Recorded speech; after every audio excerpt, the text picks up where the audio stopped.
Assalamualaikum warahmatullahi wabarakatuh.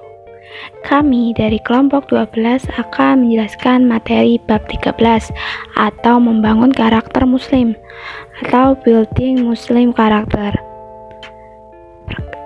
Dengan beranggotakan saya Aprilia Tiara Diva, teman saya Rika Setiani, dan teman saya lainnya Rida Rihadatul.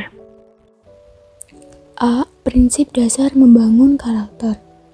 Pengembangan pendidikan karakter menggunakan kurikulum yang berkaitan dengan memadukan beberapa aspek. Yang pertama, olah pikir, olah hati, olahraga, dan olah rasa. Untuk olah pikir tersendiri, yaitu cerdas, kritis, kreatif, inovatif, dan reflektif. Untuk olah hati, yaitu beriman, bertakwa, jujur, amanah, adil, bertanggung jawab, berempati, dan berani mengambil resiko. Olahraga yaitu bersih, sehat, disiplin, sportif, tangguh, andal, berdaya tahan, kooperatif, dan kompetitif. Sedangkan untuk olah rasa yaitu ramah, saling menghargai, toleran, peduli, gotong royong, dan nasionalis. Selanjutnya ada prinsip dasar membangun karakter. Dalam prinsip dasar membangun karakter ini terdiri dari 4.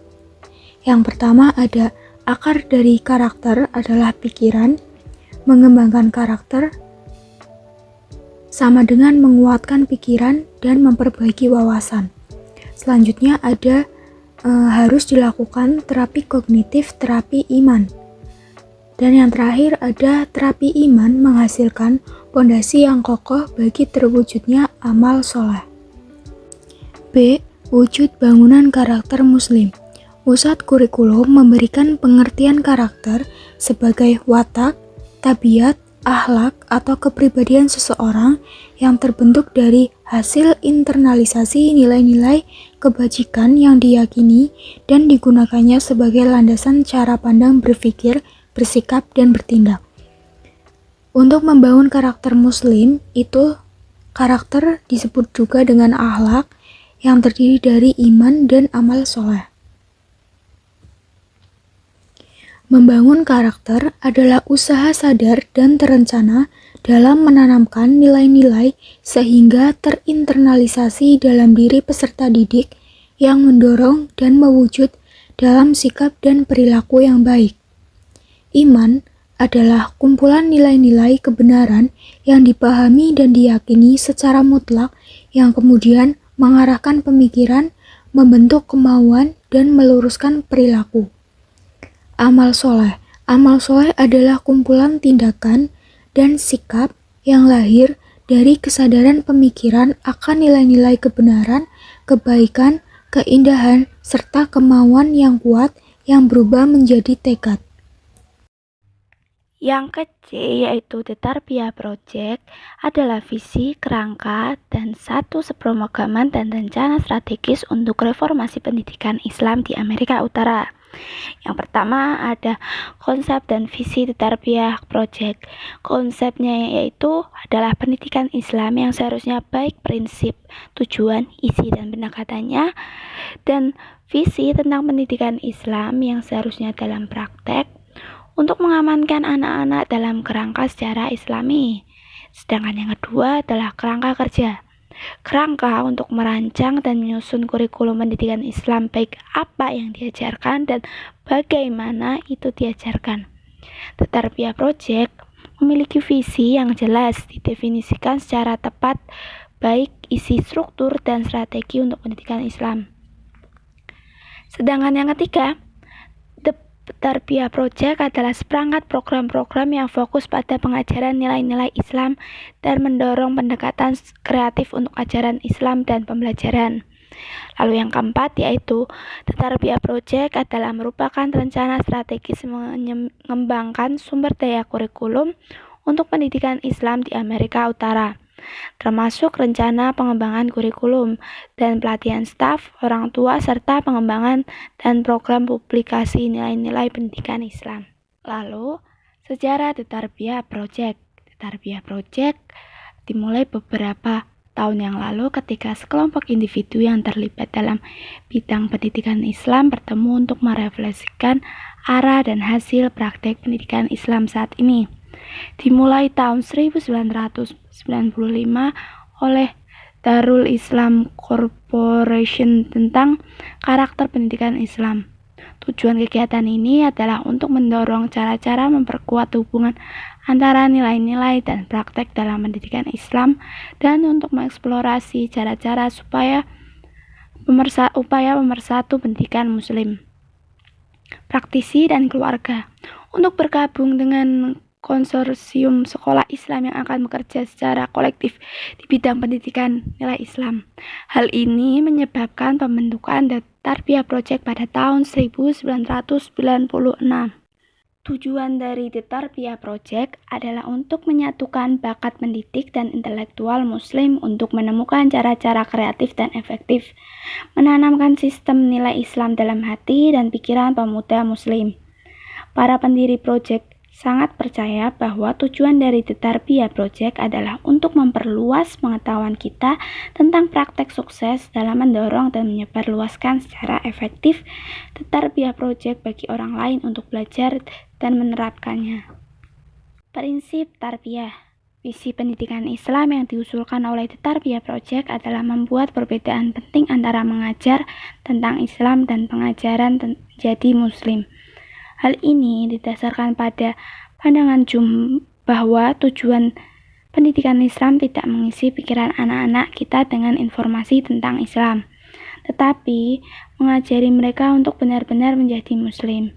The Tarbiyah Project telah menetapkan sendiri tujuan mengembangkan kurikulum yang sistematis untuk mengajari siswa makna menjadi Muslim.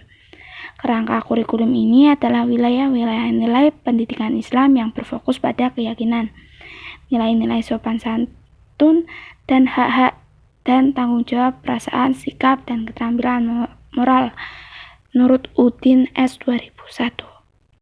Asumsi The Tarbiyah Project.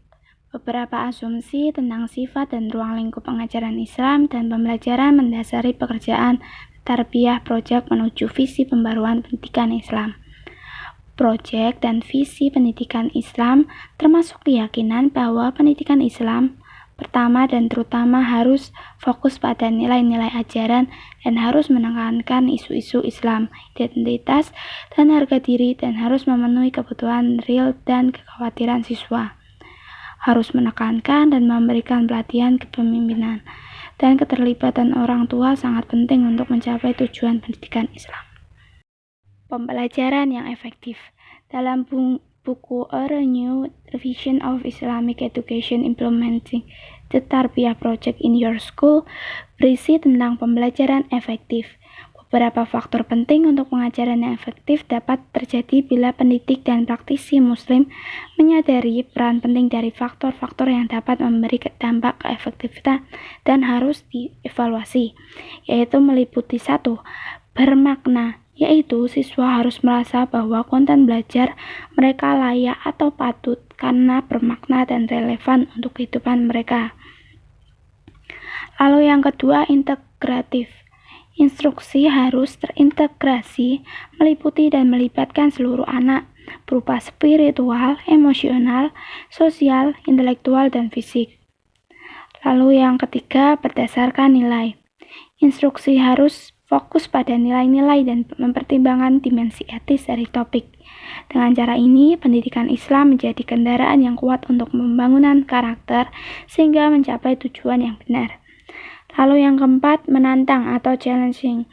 Siswa harus ditantang untuk memeriksa apa yang mereka pelajari, untuk berpartisipasi secara aktif di diskusi kelompok, untuk bekerja secara produktif dalam kegiatan belajar. Lalu yang kelima, aktif. Pembelajaran Islam yang efektif menuntut peran banyak dari guru dan siswa. Guru harus aktif dan benar-benar terlibat dalam mengajar. Proses pengambilan rencana, pilihan, dan penyesuaian kurikulum yang diperlukan bukan mengikuti manual yang ada. Guru Muslim harus siap untuk terus memperbarui pengetahuan mereka, menyesuaikan tujuan dan konten untuk kebutuhan siswa, mengambil keuntungan dari peristiwa yang berlangsung dan saat pembelajaran, mengembangkan contoh yang berhubungan langsung dengan siswa, dan praktik-praktik lain seperti yang dapat memfasilitasi secara aktif dan instruksi bermakna. Selanjutnya ada ciri pribadi Muslim. Bicara tentang pemuda berarti membicarakan diri kita sendiri. Seorang generasi pemuda Muslim yang harus memiliki karakter. Nah, di sini ada beberapa karakter yang harus dimiliki oleh setiap pemuda Muslim. Yang pertama, berakhlak mulia. Yang kedua, amanah. Yang ketiga, memiliki rasa tanggung jawab. Yang keempat, memiliki dedikasi dan loyalitas tinggi. Yang harus diawali dengan pendidikan tauhid atau pengisaan kepada Allah Subhanahu wa Ta'ala. Karena tauhid dan keimanan merupakan fondasi utama yang wajib ditanamkan dalam diri setiap pemuda Muslim. Akhlak menjadi kata kunci yang harus dibenahi. Hal ini didasarkan dari realita yang ada. Kerusakan akhlak dan moral pada remaja Muslim terjadi karena kurangnya pendidikan ketauhidan serta keimanannya. Dampak yang muncul adalah kesalahan dalam memilih dan menentukan sikap dan perilaku yang dianutnya.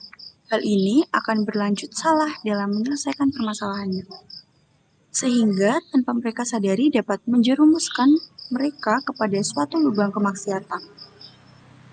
Karenanya Rasulullah SAW merupakan suri tauladan kita yang memiliki akhlak yang begitu mulia. Kedua, kuncinya adalah keimanan. Keimanan kepada Allah akan melahirkan karakter kuat dalam diri seorang muslim. Rasa takutnya, ketundukannya, kepatuhannya hanya ditujukan kepada Allah semata. Dengan demikian, memang betul-betul terbukti bahwa kaum muslim adalah orang-orang yang tinggi derajatnya. Sebab mereka hanya menghambakan diri kepada Allah Sang Pencipta, bukan kepada makhluknya. Abul A'la Al-Maududi, seorang cendekiawan Muslim asal Pakistan, mengatakan di mana yang memiliki arti, jika Anda memahami watak dasar seorang Muslim, Anda akan yakin bahwa ia tidak bisa hidup dalam keterhinaan, kerendahan, atau ketertindasan. Ia ditakdirkan untuk menang, dan tak ada satu kekuatan pun di muka bumi yang bisa mengalahkan atau mengekamnya. Karena Islam telah memasukkan sifat-sifat unggul dalam dirinya, yang tidak bisa dikabulkan oleh ilusi atau kekuatan magic apapun. Kemajuan bangsa dan kejatuhan Islam sangat ditentukan karakter para pemudanya. Oleh karenanya, Islam sangat membutuhkan pemuda Islam yang berkarakter tangguh dan tahan banting. Para pemuda yang siap menginfakkan harta dan diri mereka secara totalitas di jalan perjuangan Islam. Pemuda Muslim harus tangguh, kuat, punya komitmen tinggi, dan loyalitas yang dapat diandalkan, memiliki jiwa perjuangan, kebersamaan, dan kesatuan yang kuat demi kemaslahatan. Semua bisa terjadi manakala dalam dirinya memiliki iman yang kokoh. Terkait dengan persoalan dan kebutuhan di atas, maka membangun karakter Muslim menjadi suatu keharusan. Lembaga pendidikan Islam sudah seharusnya memprogramkan karakter building atau membangun karakter bagi peserta didiknya. Berdasarkan sejarah, telah terbukti bahwa peran pemuda memberikan andil untuk kemajuan bangsa. Sekian penjelasan dari kelompok kami. Semoga bermanfaat. Wassalamualaikum warahmatullahi wabarakatuh.